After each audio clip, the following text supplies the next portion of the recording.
안녕하세요. 바은잉엄 케어팜 연구소의 조혜원입니다. 지난 영상에서 케어팜은 일반적인 복지시설, 요양시설 등의 대안적 시설이라고 말씀드렸었는데요. 대안학교 이런 거는 익숙히 많이 들어보셨죠? 그렇게 대안적인 보건복지 서비스 시설이라고 생각하시면 가장 좋습니다. 그런데 대안적인 시설인 만큼 일반 시설에서는 기대하기 어려운 다른 종류의 건강적 효용을 얻을 수 있는 곳이 바로 케어팜인데요. 보통은 자연적인 환경에 있는 것만으로 좋은 거 아니냐, 또 특별한 효과가 있다고 알려진 식물이나 동물을 활용하거나 식품으로 섭취를 해서 건강 개선 효과를 기대하는 거 아닌가, 이런 생각 하시는 분들도 있습니다. 물론 맞는 얘기일 수도 있지만 케어팜에서는 그거보다 더 많은 것을 기대하셔도 좋습니다.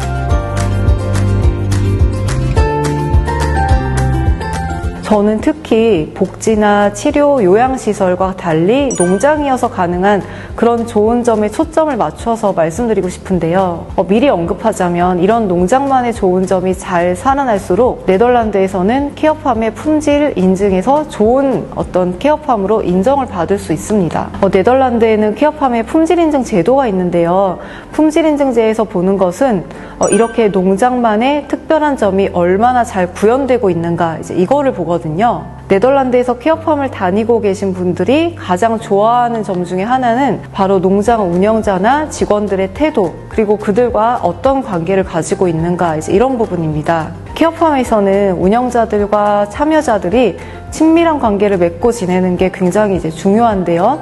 그런 관계 속에서 참여자들은 본인들이 존중받는다고 느끼고 또 농장을 편안한 곳으로 받아들이게 됩니다. 보통 일반 보건복지 관련 시설에서는 케어를 제공하는 사람, 그리고 제공받는 사람, 이렇게 나눠져서 서로 다른 종류 그룹으로 분류되는 경우가 많지만, 케어팜에서는 함께 같은 일을 하면서 오히려 참여자들은 본인들이 존중받는다고 느끼곤 합니다. 네덜란드의 케어팜 운영자들한테서 제가 자주 듣는 말 중에 하나가 있는데요. 우리는 참여자들이 무엇을 못하는지가 아니고 무엇을 할 수 있는지를 본다. 이 말을 참 많이 듣습니다. 참여자를 장애나 병으로 인식하는 것이 아니고 아무리 사소한 일일지라도 농장에서는 무엇이든지 할 수 있는 사람이다. 그래서 그런 일들에 참여함으로써 자존감이 향상되고 스스로도 더 발전할 수 있게 이 사람들을 돕는다라는 거죠. 이렇게 농장을 운영하는 사람들과 참여자들과의 관계뿐 아니라 케어팜을 찾는 사람들 사이에 형성되는 그런 유대 관계도 또한 굉장히 중요합니다. 보통 케어팜에 다니는 분들은 일반적인 사회생활에서 배제되어 있는 경우가 많은데요. 장애나 질병을 이유로 집 밖으로 나오지 않거나 또 혼자 살거나 그러다 보니 점점 고립되는 경우도 많죠. 근데 이런 분들이 케어팜에 가면은 환영을 받고 장애나 병으로 대해지는 것이 아니고 일종의 역할을 부여받고 뭔가를 할 수 있는 사람으로 대해지는 그런 경험을 하게 됩니다.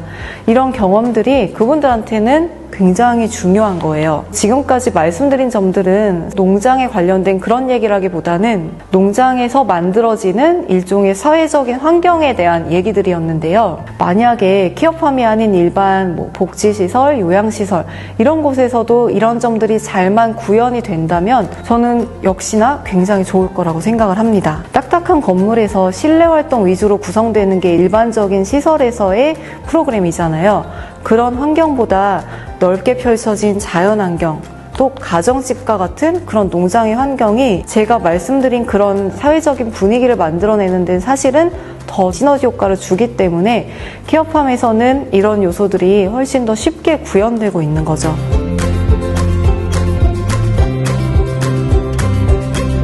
그러면 이런 사회적 환경과 관련된 요소 말고 또 농장의 자연 환경과 관련돼서 얻을 수 있는 건강적인 효용도 물론 있겠죠. 네덜란드의 케어팜에서 사람들이 제일 좋아하는 활동이 뭘까요? 보통은 동물 돌보는 걸 가장 먼저 꼽는 사람들이 많습니다. 케어팜에서는 강아지, 고양이, 토끼, 닭 이렇게 작은 동물들도 있지만요. 염소나 알파카처럼 조금은 더 큰 동물들, 또 소나 말처럼 대동물까지 굉장히 다양한 동물들을 키우고 있는 경우가 많은데요. 다른 사람들과는 관계 맺기가 어려운 그런 어떤 사람을 조금 두려워하는 그런 장애나 병이 있는 사람들도 동물들과는 조금 더 쉽게 친해질 수 있습니다. 왜냐하면 동물들은 사람처럼 뒤에서 험담을 하지 않고요. 또 무조건적인 사랑을 주기도 하죠. 혹시 강아지를 키워보신 분들이라면 무슨 얘기인지 조금 더 잘 이해하실 것 같습니다. 이렇게 동물과 함께하는 경험을 하면서 사람들과의 관계 맺기도 조금 더 편하게 받아들일 수 있게 되는 거죠. 동물뿐만이 아니고 식물이나 작물을 키우는 활동도 당연히 좋습니다. 무언가를 땅에 심으면